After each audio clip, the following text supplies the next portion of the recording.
Kawasodo kendo podwane motene kod weche mag koth mamedo chwe en ni ji makwan gi ohewo 3,000 e ward ma Kapomboi e kar chung od bura ma Kwanza e kaunti ma Trans Nzoia oulo daro bang' aora Sabwani baro genge kaluwore kod koth mapek machwe kindene.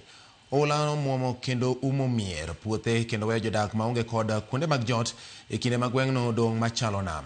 Jodago korka korgi to bi oseo kuom sirikal mar kaunti ma giwacho ni osebuono gero geng aorano ma bende gikoni osemiyo aorano muomo kendo wegi ka mwandugi okethore ka ngimagi bende orochore.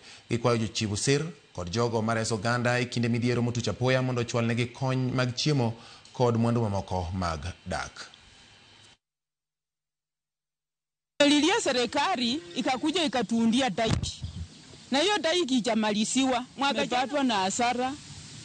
Mboga zimeenda, chakula ambayo ilikuwa kwa nyumba imelowa na maji, na hata hatuna penye tunaweza toa tuanike ili ya kwamba tukapate kukula. Mto Sabwani livunja ukingo wake, sasa maji yametuingilia kwa nyumba.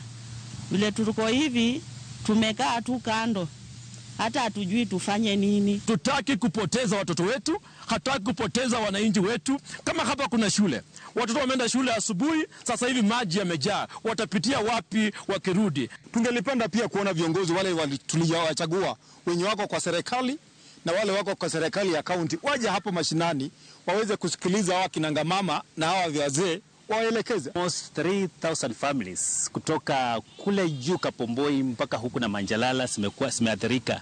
Tuna vacate watu kutoka kwa manyumba zao waende safe places.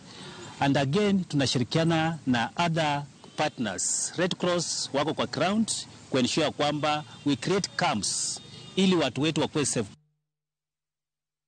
Jatend migawo mar somo Migosi Ogamba okwayo riwruog jopuonj mbalariany mondo oyie kawo omenda